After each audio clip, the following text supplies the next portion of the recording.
Hello everyone. You are on the Scary Story channel. Today I have a tale for you that will make you question the very ground beneath your feet.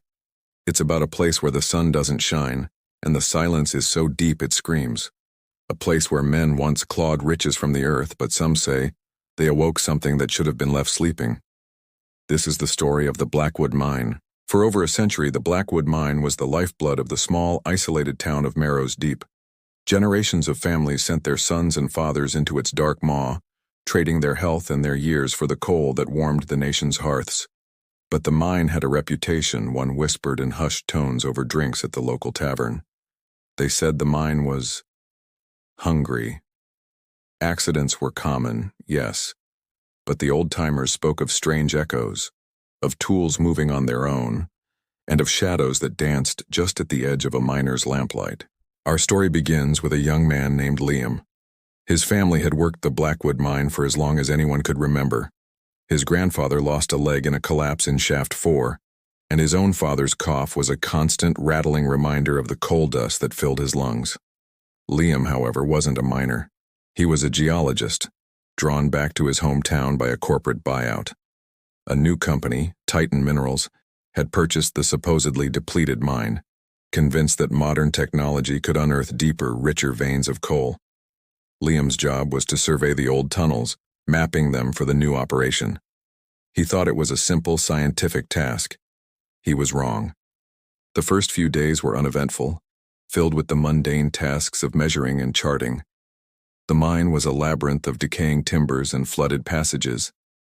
The air was thick with the smell of damp earth and something else, something metallic and faintly sour.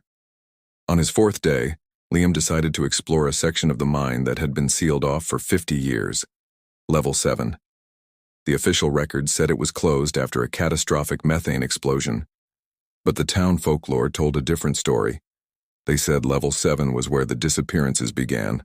With a crowbar, Liam pried open the rotting wooden barricade. A rush of stale, cold air washed over him, carrying with it a low, almost inaudible hum. It felt less like a sound and more like a pressure against his eardrums. He clicked on his high-powered headlamp, its beam cutting a sharp cone through the absolute blackness. The tunnel was different here. The walls weren't just rough-hewn rock. They were strangely smooth in places, almost polished, and streaked with a dark, iridescent mineral he'd never seen before. He followed the main tunnel deeper, his boots splashing in ankle-deep, oily water. The humming grew stronger. He passed abandoned ore carts, their wheels rusted solid. On the wall, he noticed scratches, not from pickaxes. These were long, deep gouges in the rock, grouped in patterns of 3, as if a giant 3-fingered hand had clawed its way through the stone. A shiver that had nothing to do with the cold crept up his spine. He told himself it was just unusual geological formations. He had to be rational. Then he found the journal. It was tucked inside a rusty lunchbox, its leather cover swollen with moisture.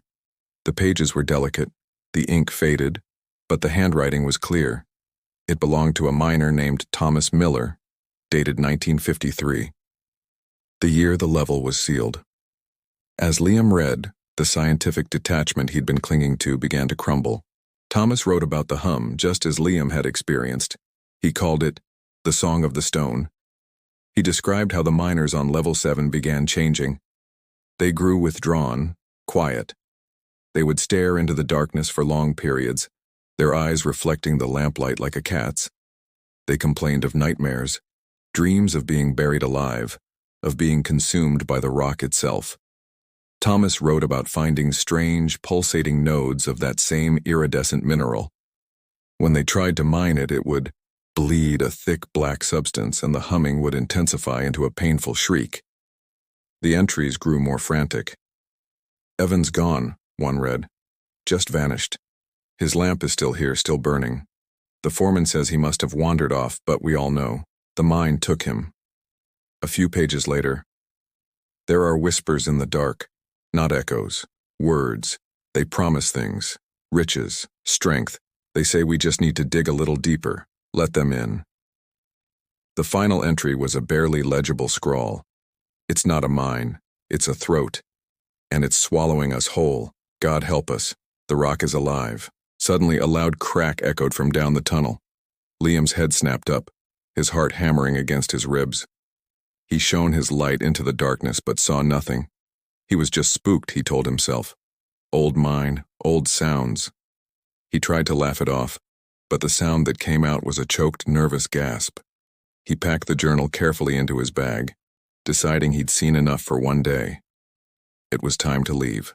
As he turned, his headlamp beam swept across a side tunnel he hadn't noticed before. And for a split second, he saw it.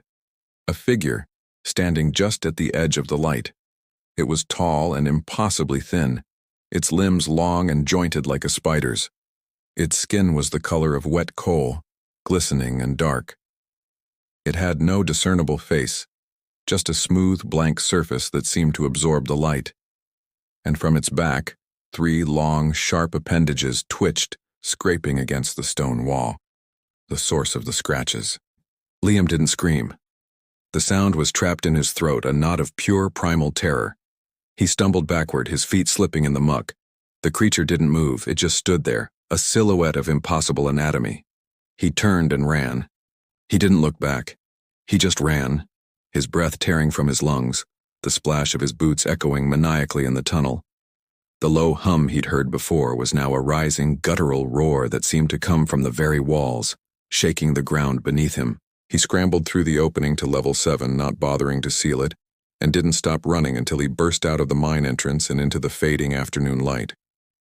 He collapsed on the ground, gasping for air, the sun on his face a blessing he'd never appreciated before.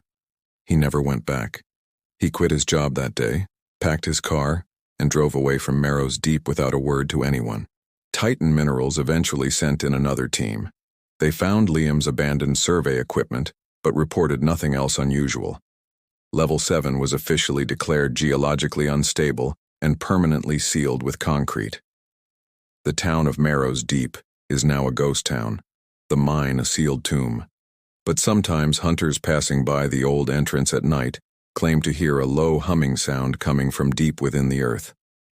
A song, they say, the song of the stone, waiting patiently for someone to dig a little deeper. Thank you for listening. What do you think was lurking in the depths of the Blackwood mine? Let me know in the comments. If you enjoyed this story, please give this video a thumbs up and subscribe to the Scary Story channel for more tales from the shadows. Stay safe and always be careful of what you might awaken in the dark.